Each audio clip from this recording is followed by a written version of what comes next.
Hey, y'all, welcome to this week's show. I hope everybody had a wonderful Independence Day. Oftentimes, my show has landed on Independence Day, so if you want to go back and listen to some of those, talk about history and my own connections. I had several ancestors that fought in the Revolution, and one was a signer of the Declaration of Independence, and it's very important. Holiday for me.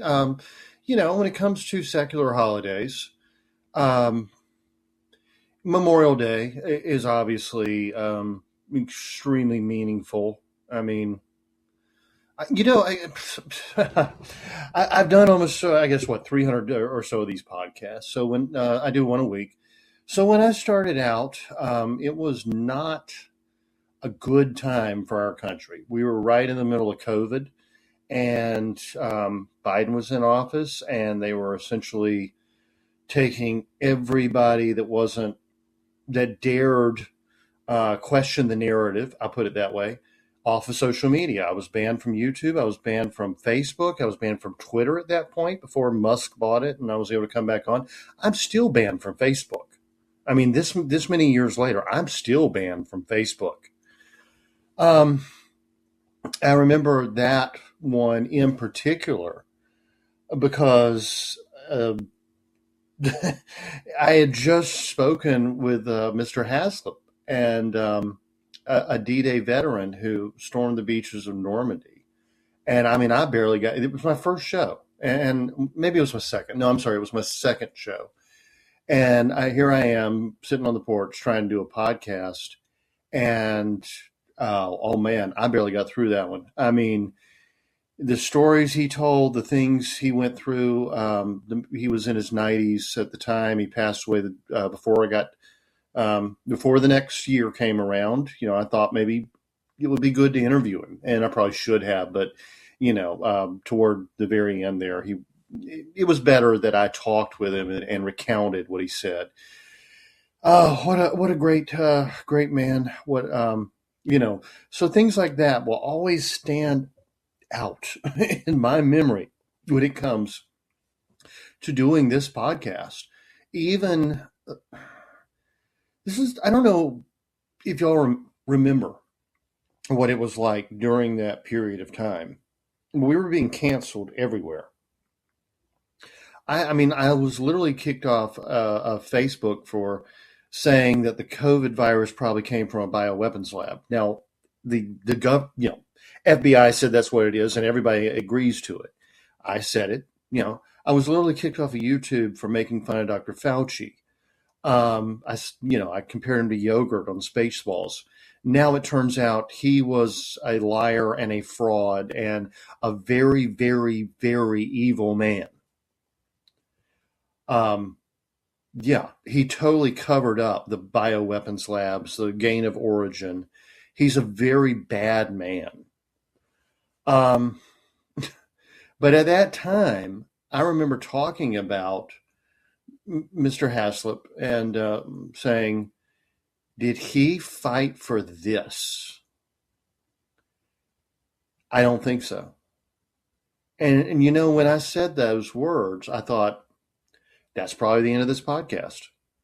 I will put that out there, and I'm not, I can't censor myself. I believe this to be true, that the men who fought for our freedoms did not fight for that, for us to be censored and taken down and canceled, and our freedoms restricted with the lock-ins and the mask mandates and all that. Um, Again, I mean, hopefully this podcast will stay for posterity and the next generation can listen to it. And imagine a day when I pull up to a liquor store. I mean, just a regular old ABC store in North Carolina. And I can't put on a mask. I can't put on a face mask. I have severe inherited asthma. And I actually, I have, well, technically I have a disability. I don't consider it that, but the doctor said, I have, a 70% disability if I wanted to claim it. Well, no, I take herbs and I exercise and I keep myself healthy. But when I was a kid, they had me on asthma medication that is essentially the precursors for crystal meth. And the asthma medication itself gave me a heart attack. So I actually have the kind of medical history that under the Citizens with Disabilities Act allowed me not to wear a face mask. I couldn't do it. Even just the slight restriction of breath kind of sets off almost a panic response that causes me to have an asthma attack. And it could be deadly if I don't have what I need on hand. And I do. I keep what I need on my hand. I'm not complaining. I'm not, trying to say, poor pity me or whatever, but I could not wear a mask. No, impossible. So I walk into a public state-owned facility in North Carolina. The ABC stores are state-owned and regulated, where they had absolutely no right to tell me to put on a mask. And it said, walked in the door, lady says, you can't come in here without wearing a mask. I said, I have a disability.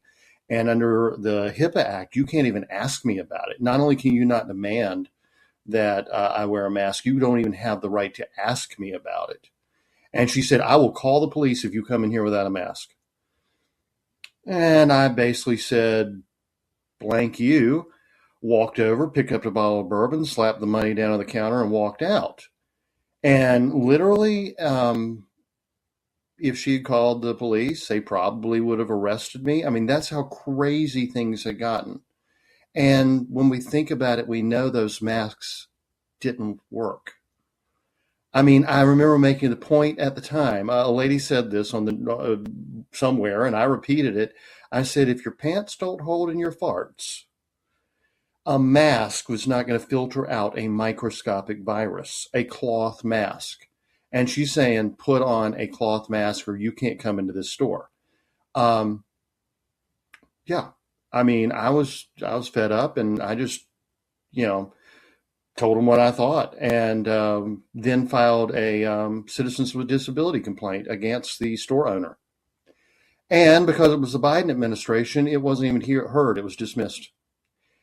That's a violation of federal law. It's a violation of the HIPAA Act. It's a violation of the Citizens with Disability Act.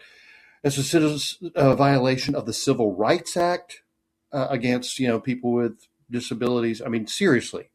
But that's the environment we were in. And I remember thinking to myself, just by saying that Vernon Haslip, who was 19 years old, stormed the beaches of Normandy, got out of the boat into the water. The water was up to his chin, he said when he got out. Ice cold, heavy currents. They're under fire. His best friend's right beside him. His best friend calls out to him. He thinks he's drowning. He reached over and grabbed him, and the man was literally cut in half by machine gun fire. He said goodbye to his friend. charged forward and saved America, literally. And I remember thinking to myself, by saying this, I'm probably going to be canceled from all social media, and this podcast is never going anywhere. That's how bad things were. By saying, I don't think Mr. Haslip fought for this. I don't think the 50-some thousand young men that died on that one day died for this. It's just incredible. I mean, to think about how bad things were. And here we are celebrating the 250th anniversary of the United States. It's still an incredibly young nation. Do you realize that? I mean, we think about how long England has stood. England has not been England for that long compared to how long the Catholic Church has stood. My ancestors in the House of Wessex just got the whole monarchy in England going about 1,000 years ago. Catholic Church has been around for 2,000 years. And to put things in perspective, the first Christians didn't have a Bible for nearly 400 years. So for nearly twice as long as America's been a nation, there was no Bible. In Christianity, of course, before. I mean, they had the Hebrew Scriptures, the Old Testament, as we would call it now. The Gospels had been written in actually several different languages. One author wrote in Greek, another in Latin, that kind of thing. You had the epistles. If you were in the church in Corinth, you did not have the epistle to the church in, I don't know, name another one of the epistles of St. Paul. You didn't have it. Revelations had really not been published. It was only written in about 80 A.D. It wasn't until they had 3 church councils to decide which books of the Old Testament would go into the Bible, and then which what we would now consider contemporary writings. I mean, they were literally saying, okay, we'll take, Matthew, Mark, Luke, and John, and we're going to take the Acts, which is essentially a historical book. We're going to take these epistles. There were many other letters written to other churches, and they said, well, we think these are essential. We're going to not worry about the others. There were fake books that had been written and published by that time. A lot of the Gnostics, if you go back to the Acts, when Simon the Magician, when Simon the Magician tries to buy the Holy Spirit from St. Peter, St. Peter basically almost struck him dead. If you read about, continue reading the Acts, St. Peter could literally strike people dead through the power of the Holy Spirit. When this couple sold a piece of land and promised the money to the church, and then kind of reneged and only gave a part of the money and went in and lied, they were struck dead by the power of the Holy Spirit through St. Peter. So Simon the Magician begged St. Peter to let him go.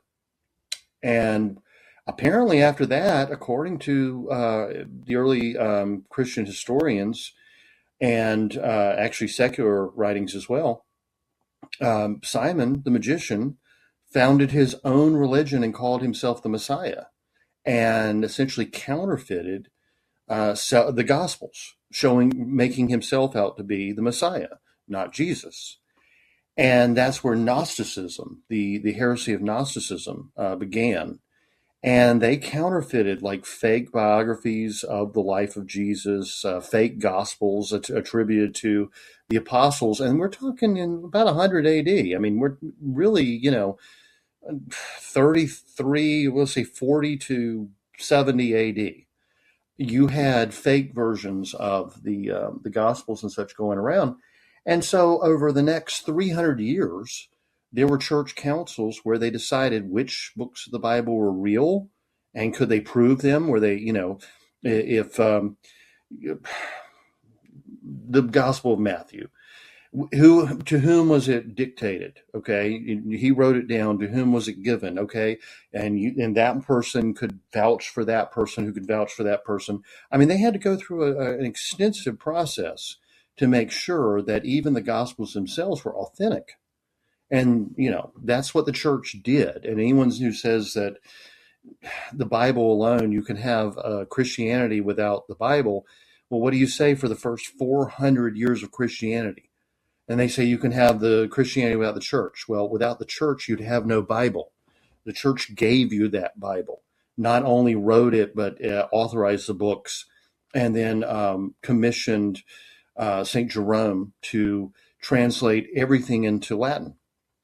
It was a mixture of books written in Hebrew, in Aramaic. Jesus spoke Aramaic, by the way. Don't ever let people tell you that Jesus was speaking Hebrew to his apostles and all that. That was a formal language that was used for religious ceremonies at the time. He spoke Aramaic. A couple of the apostles spoke Greek and had their transcriptions made. Most of them were not written by their own hands. They spoke to someone else, and the scribe wrote them down, had them done in Greek because that was the more prominent language at the time of the apostles. By the time of St. Jerome, nearly 400 years later, Latin was the universal language. And so St. Jerome took those books written in 4 different languages and translated them all into Latin. And then the church held a council and approved the book, the Bible, and that's the only reason we have a Bible. So for longer than America's been a nation, almost twice as long, Christians had no Bible. Think about that. So anyone that says, the Bible alone is all that's necessary, first Christians didn't have a Bible. Did they go to heaven? Were they saved? Anyone says you don't need a church, without the church, you don't have a Bible. Anyone who says I can read the Bible and interpret it and tell you what it means, no, that's only given to the church to have that power. If you want proof of that, there are 50,000 Protestant denominations, each of which disagrees strongly with each other on doctrine. And there's only one truth, okay? And all of them disagree with the Catholic Church and the Orthodox churches. And there's still only one truth. So only one thing can be true. A Baptist will say that the Bible outlaws or forbids infant baptism. Meanwhile, the Bible doesn't even mention infant baptism. Meanwhile, a Presbyterian or an Anglican or a Lutheran practices infant baptism. So is the Lutheran or the Baptist right? You can go through the list of doctrines. I'm going to stick with the first one, but, of course, that's just me. Anyway, it's just amazing to think all that's been accomplished in the last 250 years, but still how young of a nation America is and how much we're still working things out. I mean, imagine for just a minute, go back 2,000 years, all the controversies that arose. The Gnostics, the Montanists, and then, most of the world did not even hate. I mean, they hated Christians. I mean, to become a Christian, if you were Jewish, meant no longer being allowed in the synagogue, and your family was supposed to treat you as dead. And half of all Jews converted to Christianity in the first 200 years of Christianity by free will. No one forced them. If you were a Christian in Rome, it meant you would probably be fed to the lions or burned alive or crucified. In so many ways, think we have things so easy now, but things are so much more confused. But here's the thing, this is the point. I'm eventually coming to the point. In less than 250 years, Americans were willing to forfeit all of their freedoms for fear of catching the flu. Think about that. Let it sink in. They weren't being threatened with, torture and death in a Roman Colosseum, and, Nero wasn't slaughtering thousands of people, men, women, and children in mass. People were willing to sacrifice their personal liberties, where they're going to go, what they're going to do, how they're going to, I guess, dress, whether you're going to wear a mask or not. Their family relationships. Will you spend Thanksgiving with your family? No, somebody's not vaccinated. They put the fear of catching the freaking flu over family.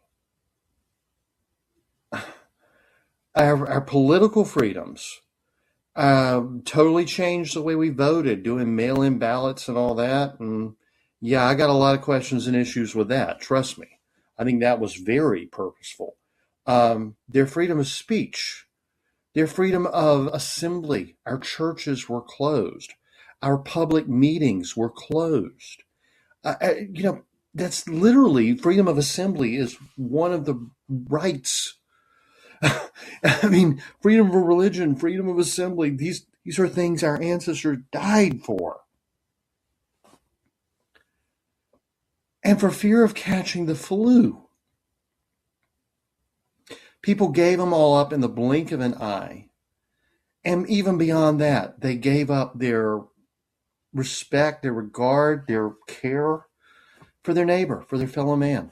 People were turning in their neighbors for walking through their backyard without a mask on, walking on the beach with nobody around. People were calling the police.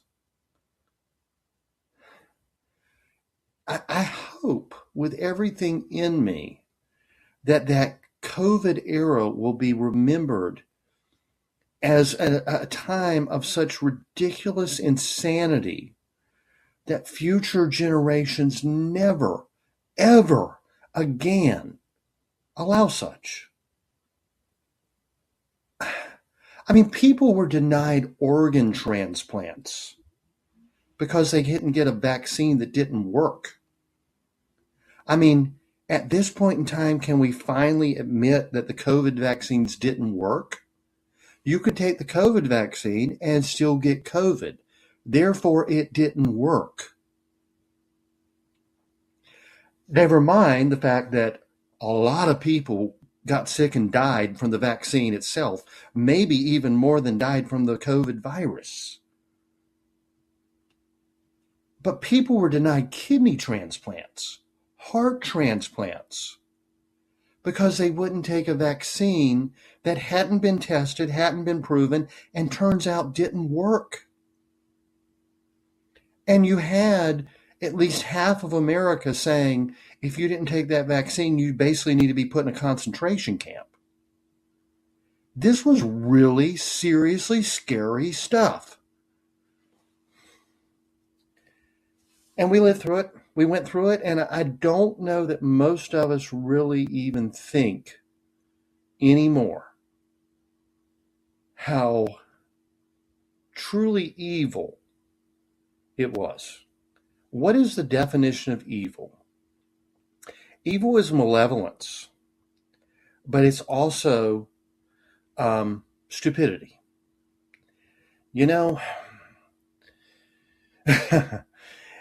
Okay, they say the devil's first sin was pride. All right, let's look at our leaders. They had the audacity, the pride to tell other people how to live their lives and to say that they were right with no proof, no evidence. Trust the science, as Fauci said, right? I am science. That was the other thing he said. I am science.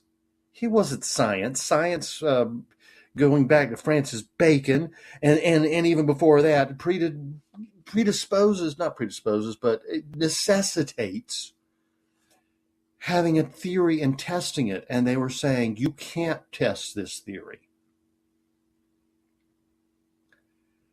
So first of all, you have the absolute evil of pride by our medical professionals, our pharmaceutical professionals, and our politicians, and our freaking bureaucrats that nobody elected in the first place. Bureaucrats.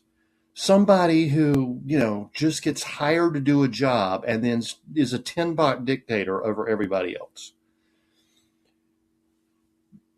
That's evil. That's the exact same evil that actually allowed the Nazis to commit the Holocaust, allowed the Soviets to kill about twice as or 4 times as many people as the Nazis did. And no one was allowed to question it because a bureaucrat, an unelected person, was put in charge and had the full power of government behind them. Making people turn on each other, making people, one, enforce illogical positions. Like I said, if your pants don't hold your farts in, your mask doesn't keep a microscopic virus from coming through your breath, one way or the other. Now, yes, it keeps you from spitting on somebody, but why the hell are you spitting on somebody in the first place? We all learn to cover our mouths as a child when we sneeze, right? We learn to wash our hands in preschool, elementary school. That's evil. It turned family members against each other. It turned neighbors against each other. It had half of Americans saying the other half of America should be killed or imprisoned if they questioned the narrative. Evil is always proud and stupid. And there it comes back to the fact there's only one truth, right? The truth was this virus came from a bioweapons lab, but you weren't allowed to say it. You get called a racist for some reason if you said it. I mean, in the same post that got me banned from YouTube, I said just like how our own government developed Lyme disease in a bioweapons lab in Pennsylvania, and it got out, I believe the Chinese government was developing a gain-of-function virus, and it got out. And somehow that had me branded as a racist. Evil always brands what it opposes in language that makes that person hated. You know, just like the Nazis would say, "Oh, that's a Jew, kill the Jew," right? The anti-freedom people during the COVID era said, "That's a vax denier, that's a whatever," right? And you became branded. You were othered. That's actually the word for it. You were othered. That's a sign of evil. On this 250th anniversary of the founding of the United States of America, I hope and pray to God we have finally reached a point in our culture when the vast majority of people have seen that the emperor has no clothes.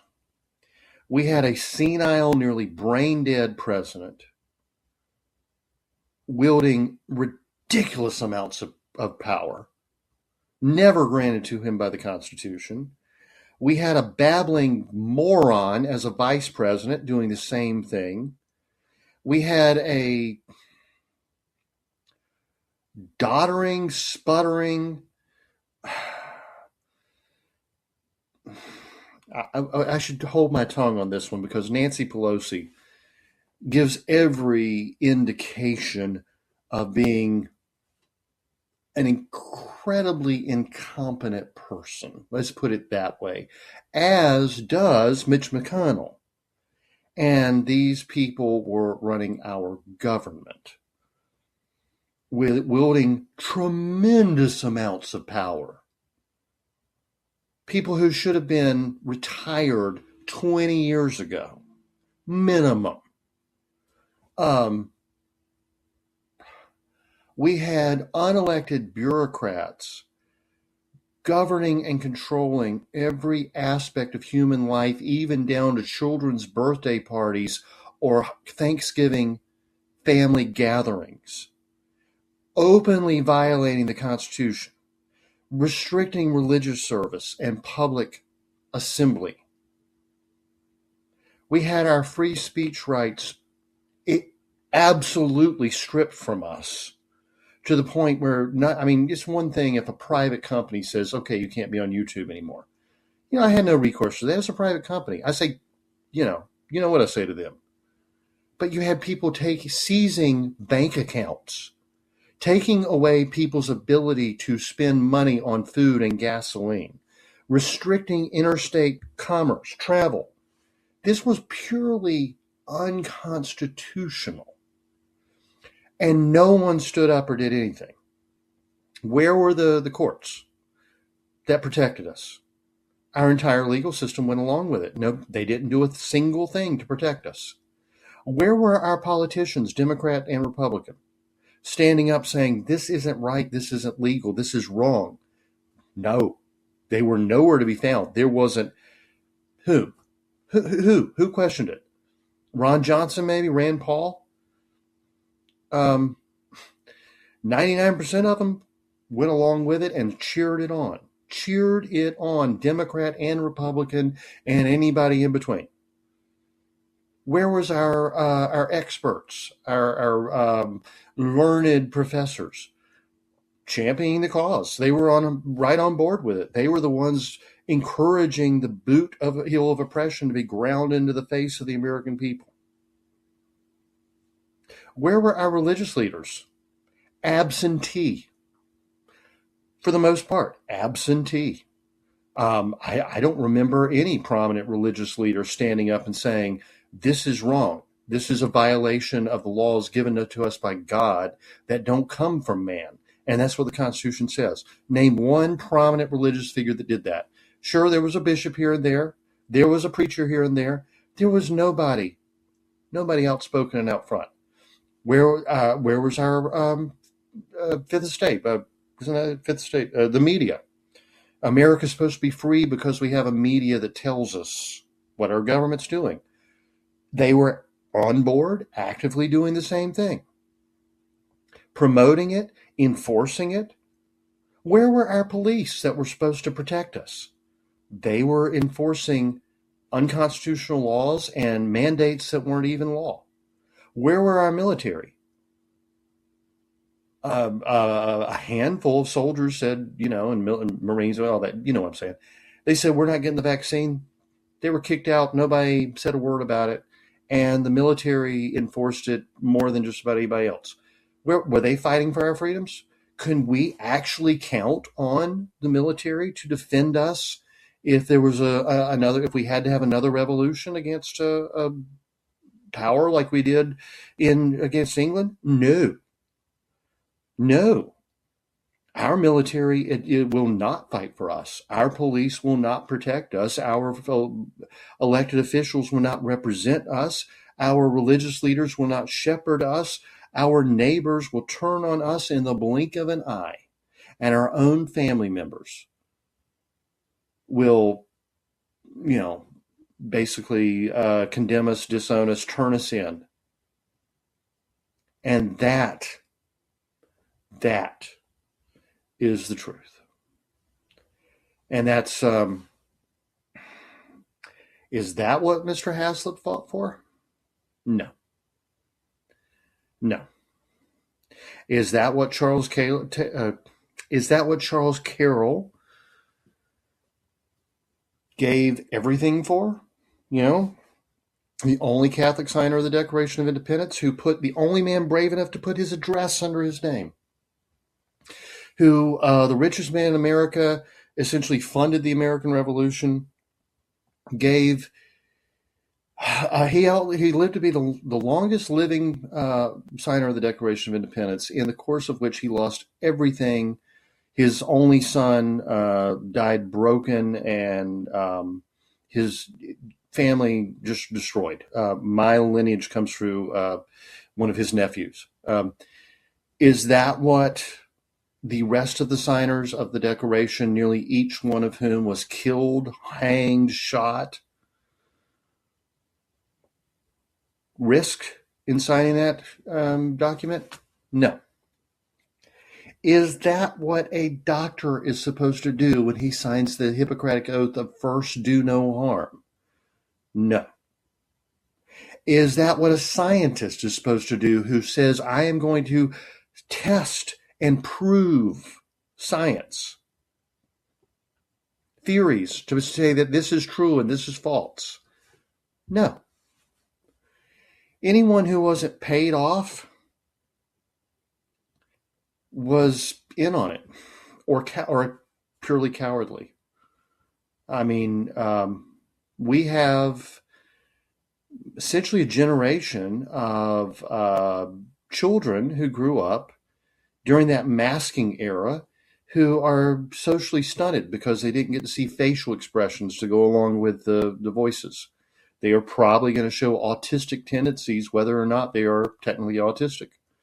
We have a generation that was educated remotely and didn't have that social interaction that teaches, you know, literally teaches you how to be an adult later in life and to deal with people in the workplace or in the family or, your neighbors.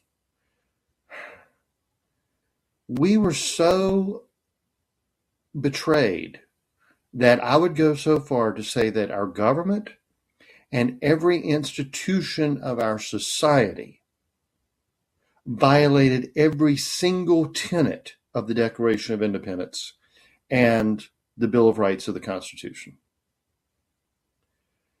And I think it's very important on the 250th anniversary of this nation that we look back. I mean, people love to talk about slavery and civil rights, right? They love to talk about, oh, well, in the first few decades of the United States, they practiced slavery, and America never lived up to its all men are created equal. I got a little Barack Obama influence in my voice there. All men were created equal. Get the hell over it. You want to talk about that? We fought a war over that. It's been settled. It's been settled for 200 years. There was discrimination in the 1950s. Yeah, there was discrimination in the 1950s. You know what? Now there's discrimination in the 2020s.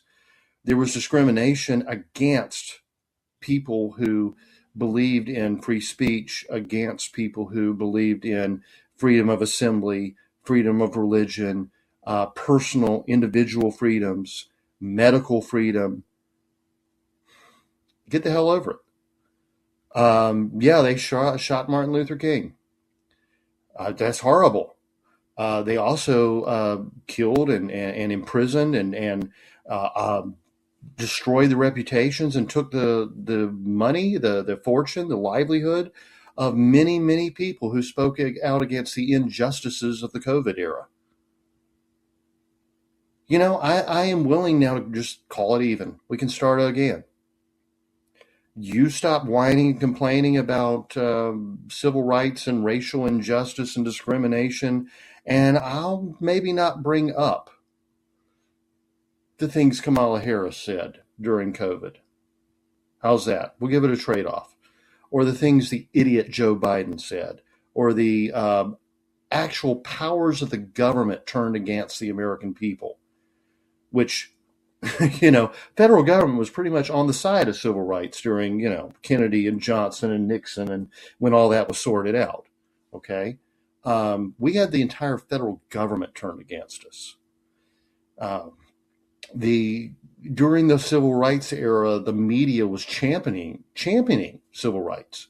The easiest way to become a very famous and powerful person in America was to go out there and march against segregation. You don't believe me? Okay. Look at Marlon Brando. Look at Rob Reiner. Look at Carl Reiner. Look at,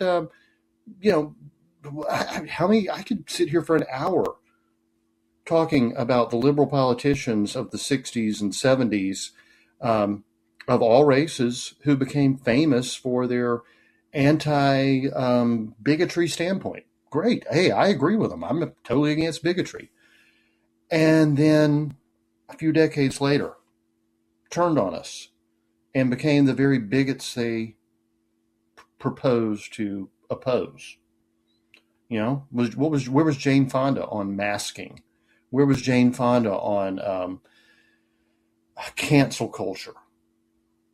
I can tell you what side she was on. She was on the exact same side she was in the 1960s and 70s. She was on the side of the communist, oppressive, dictatorial, evil government. There's never been a penalty in America, at least since the 1950s. I mean, they talk about McCarthyism, right? Remember what McCarthy said. He said the communists are in the positions of power. He tried to expose them. Later, the Venona papers came out and proved he was right about everything. Nobody ever talks about that.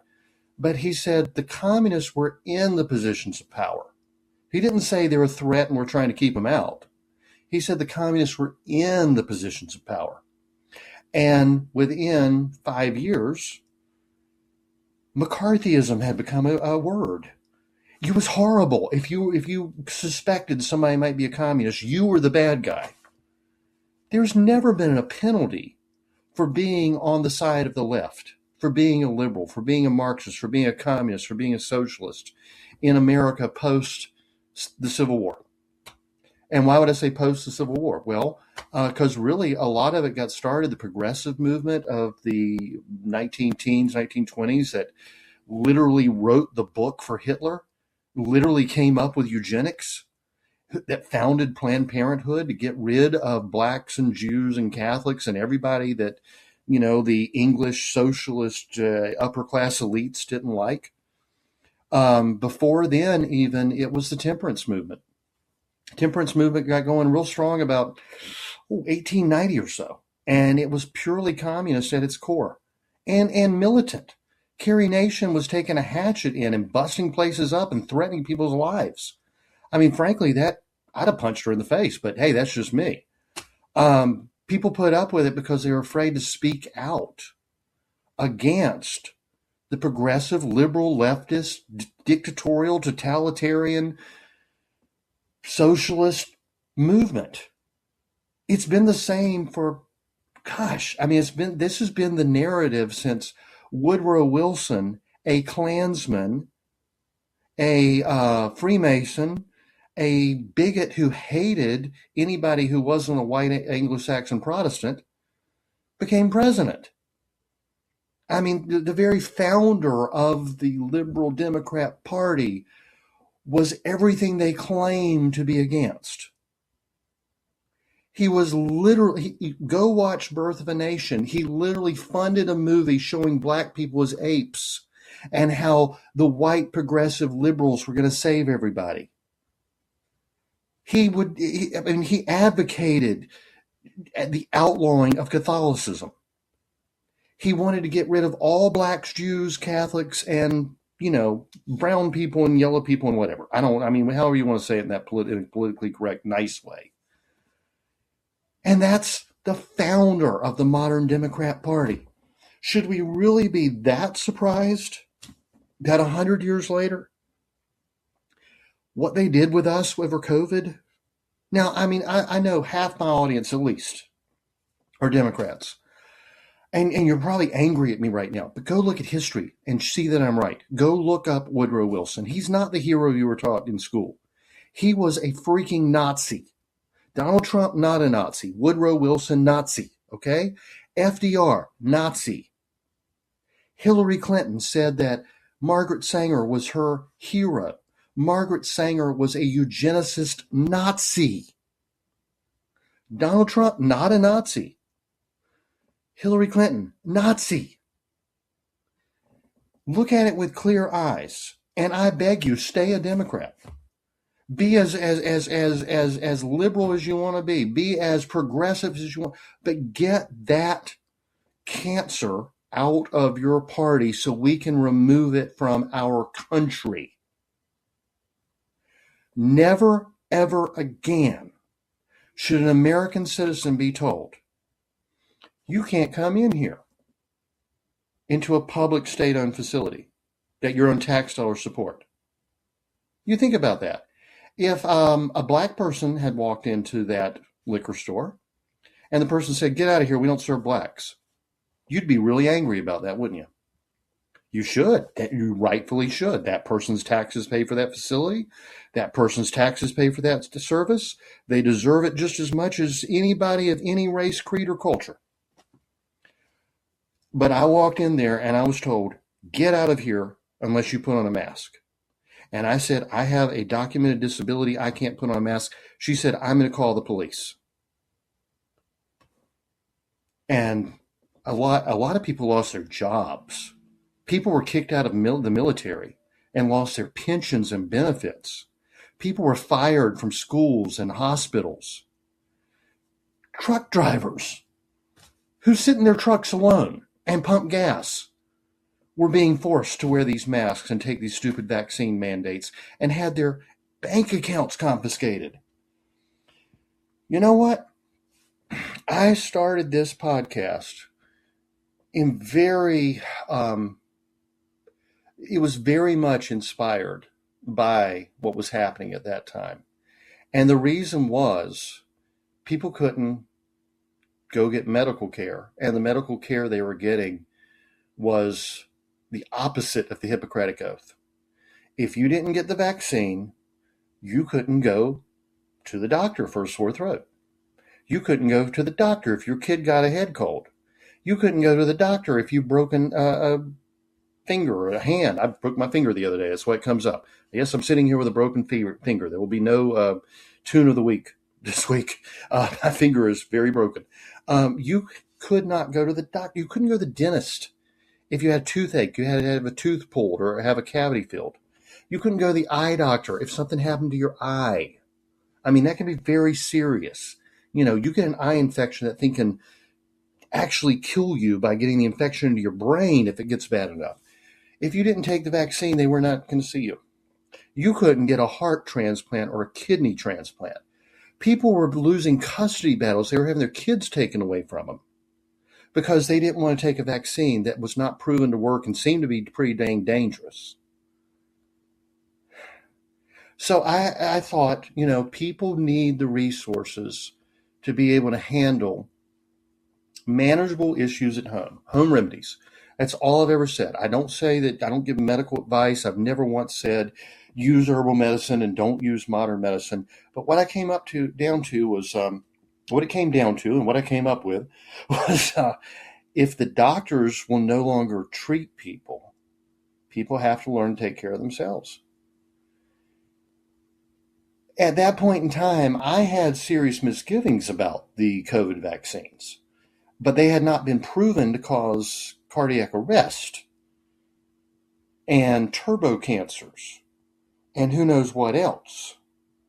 We did not have the vaccine injury index, or whatever they call it, the reports where they catalog all the vaccine injuries that were not allowed to be shared publicly during the COVID.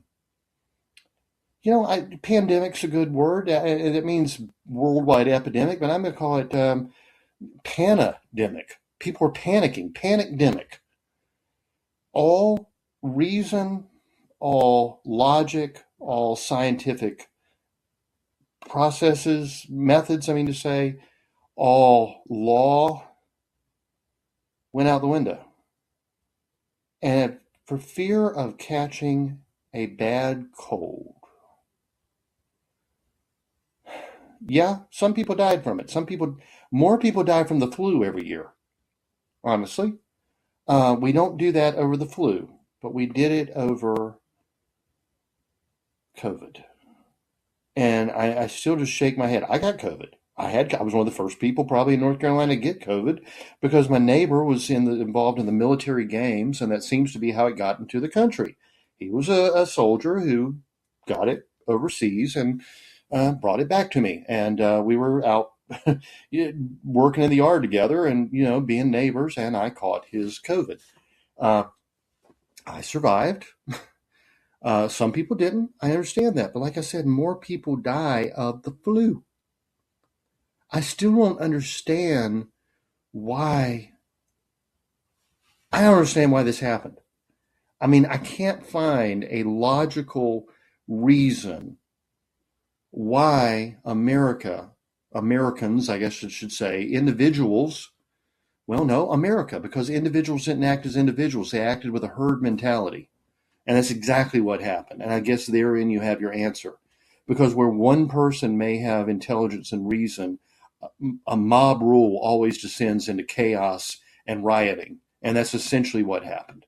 Mob rule is, the results of that are the Bolshevik Revolution or the Maoist Revolution in China. And yes, it's a very good comparison to COVID.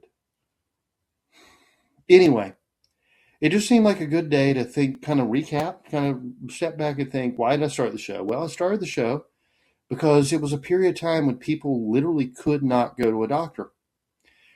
There were travel restrictions. There were like basically lockdowns in many places. People couldn't go to a doctor.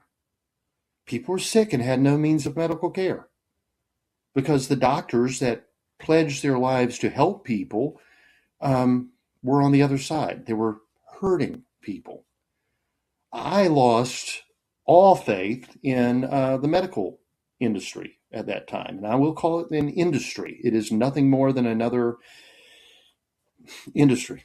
It may as well be healthcare, may as well to me be a fertilizer company or a pesticide company. I don't have any respect for doctors or nurses. And I know I got a lot of nurses listening to me, and some of you are very brave and stood up, but 99% went along with it. Someone tells me they're a doctor or a nurse now. I'm like, okay. I'll put that on the same level as being a lawyer. I mean, you know probably how I feel about lawyers. When you need one, if you can get a good one, they're great. But most of them are going to try to take your money and possibly, damage your reputation or even put you in prison.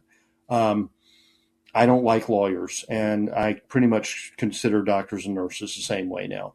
Teachers, I consider the same way now because the way they did.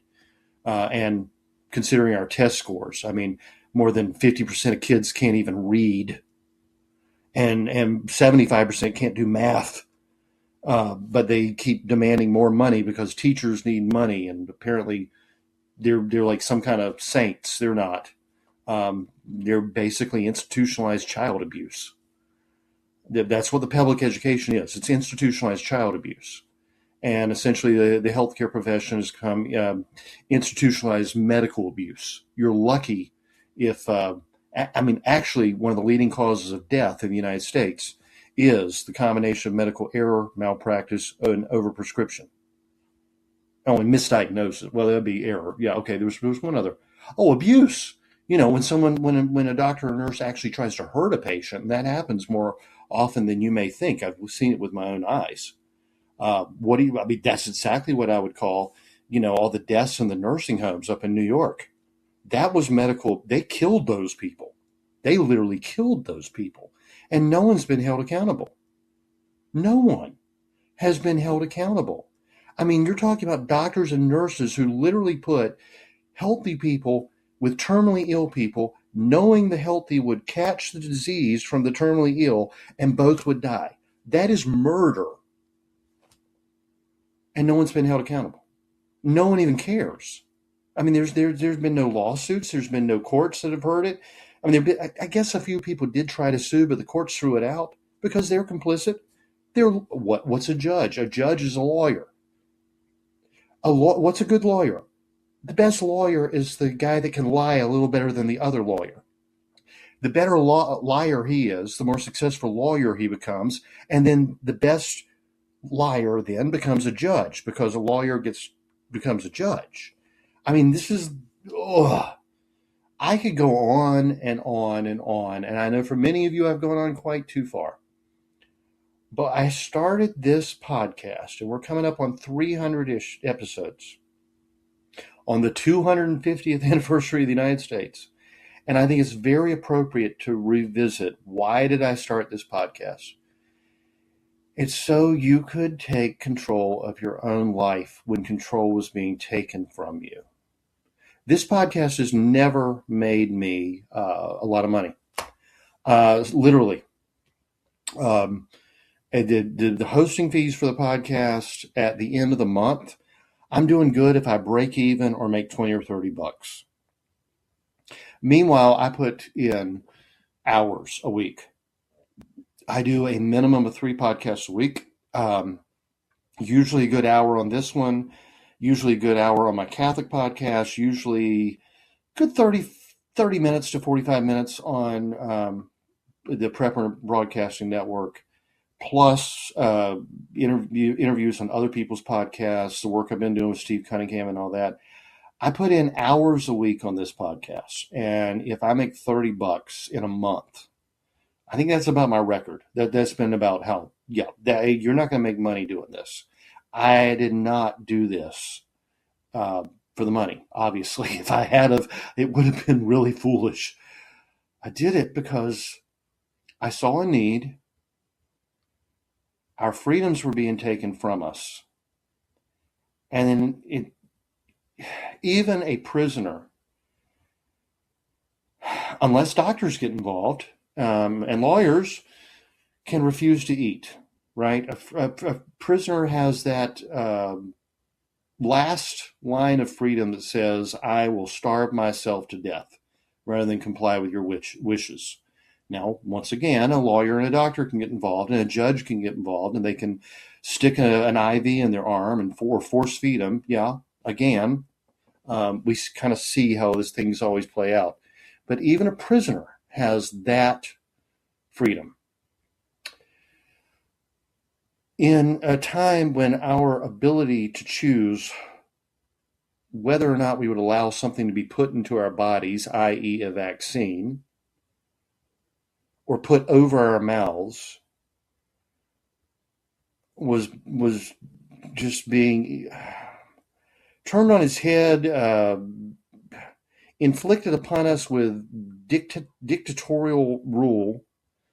I said, okay, people need to be able to use home remedies and take care of things at home. I know a lot of ways you can grow food, harvest food in the wild. You can cook at home. If they say, remember, we couldn't even go to restaurants, couldn't even go to restaurants. Amazing. Just to think about that. You were not even allowed to go into a restaurant.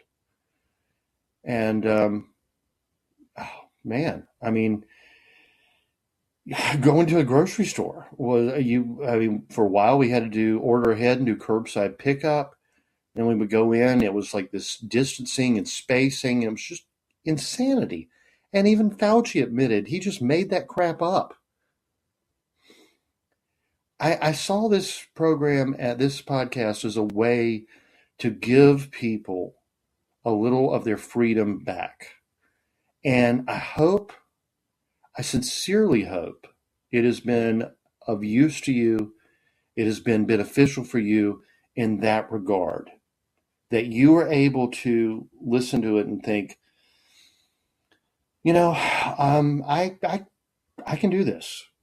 I can, even in the most minute, like I said, I broke my finger the other day, and I use an arnica and hopsbud tincture for the pain and inflammation, and it's helped a lot. Anybody can make that. It wasn't even tincture, it's a liniment. I made it with rubbing alcohol, arnica blossoms, and hopsbud. Anybody can do that inexpensively, and I'm not having to take a bunch of Tylenol or something because of the pain. I just, put this on my finger and the pain subsides. That's super easy, right?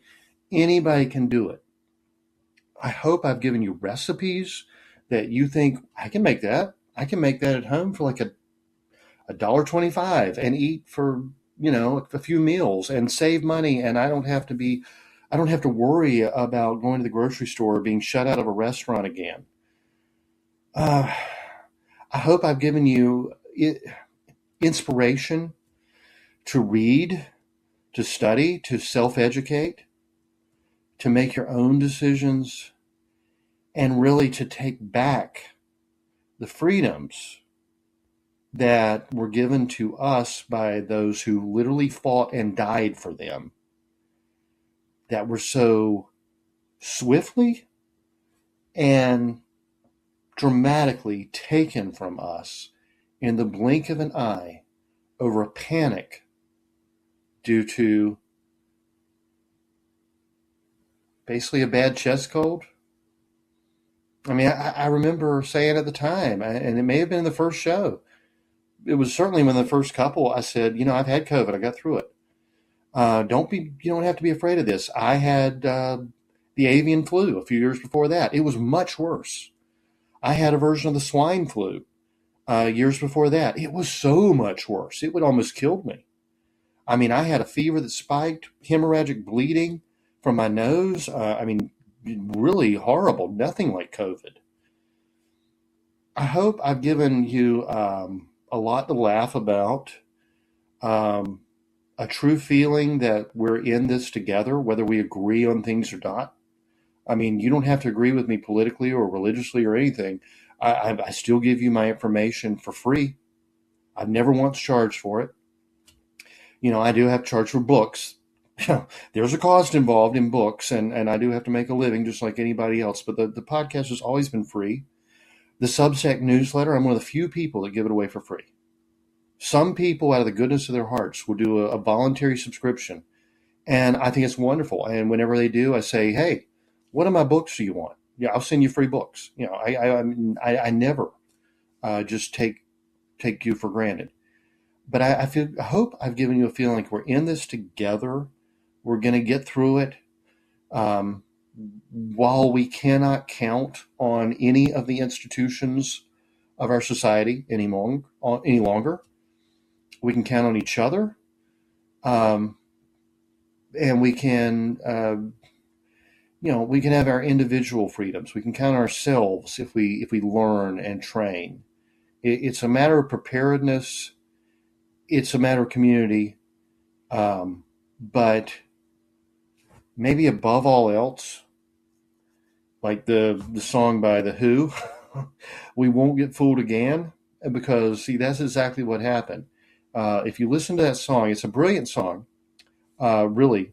The Who was one of my favorite bands of all time, very much, very out of step with, say, John Lennon and the other collectivists, right? Roger Daltrey sings, there's fighting in the street and all that, and there's a revolution, right? And then meet the new boss, same as the old boss. So I'll pick up my guitar and play just like yesterday and get on my knees and pray we don't get fooled again. Unfortunately, I don't have enough faith in humanity to believe we won't get fooled again. But I will get on my knees, as I do every day and night, unless my knee is injured. Then at least spiritually, I get on my knees. I can't always do it physically. Obviously, I fell off a ladder a couple years ago, blew out my knee. You know the story. Sometimes I have an issue, but get on my knees and pray we don't get fooled again. I can tell you that experience changed the way I view a lot of things. I used to think, I live in this community with a lot of independent-minded, free-thinking, self-reliant mountain people, or down the mountain, self-reliant rednecks, whatever you want to call us, hillbillies and rednecks, whatever.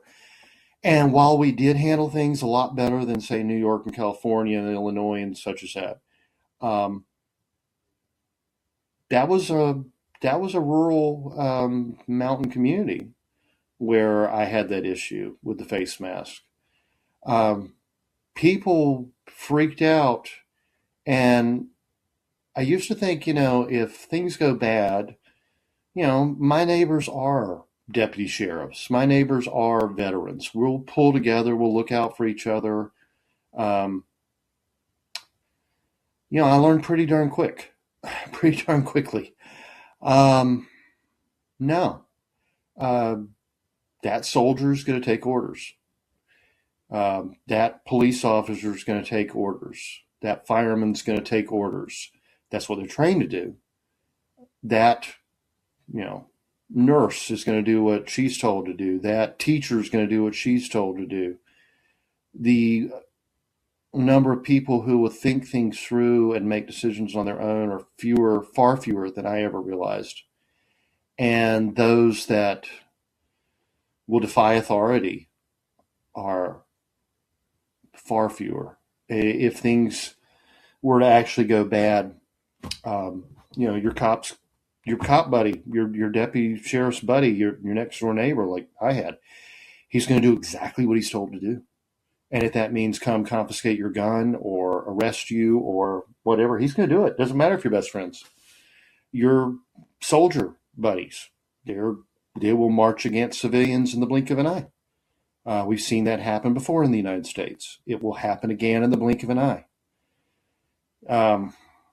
If you have a small number of people you can count on, I would strongly encourage strengthening that network and talking through such things.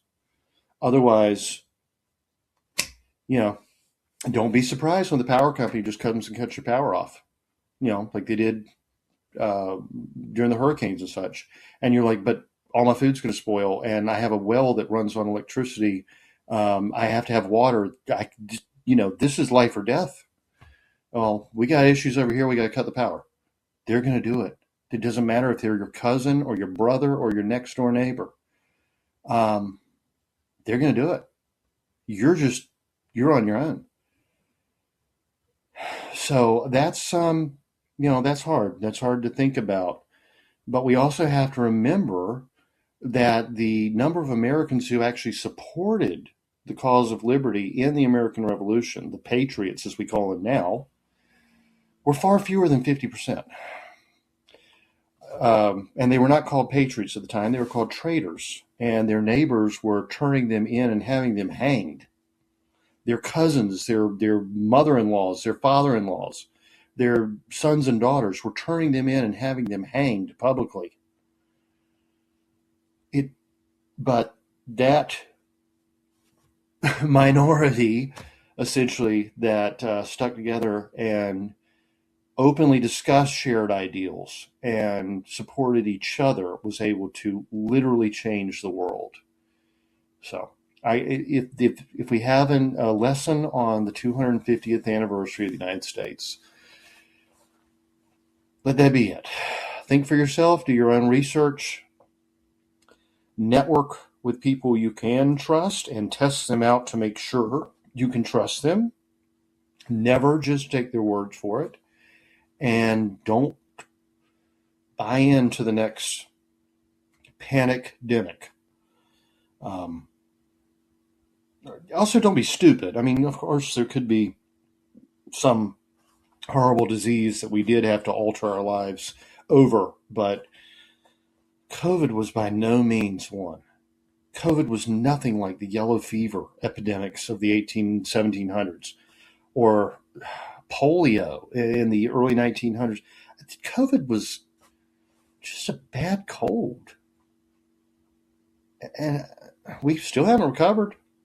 As a society, as an economy, we still have not recovered from this mass panic stupidity. But frankly, if I ever catch one of y'all trusting the government again, I'm going to kick your ass myself. That's all I have to say. All right, y'all. Have a good one, and I'll talk to you next time. The information in this podcast is not intended to diagnose or treat any disease or condition. Nothing I say or write has been evaluated or approved by the FDA. I'm not a doctor. The U.S. government does not recognize the practice of herbal medicine, and there is no governing body regulating herbalists. Therefore, I'm really just a guy who studies herbs. I'm not offering any advice. I won't even claim that anything I write or say is accurate or true. I can tell you what herbs have been traditionally used for. I can tell you my own experience and if I believe an herb has helped me. I cannot nor would I tell you to do the same. If you use an herb anyone recommends, you are treating yourself. You take full responsibility for your health. Humans are individuals and no two are identical. What works for me may not work for you. You may have an allergy, a sensitivity, an underlying condition that no one else even shares and you don't even know about. Be careful with your health.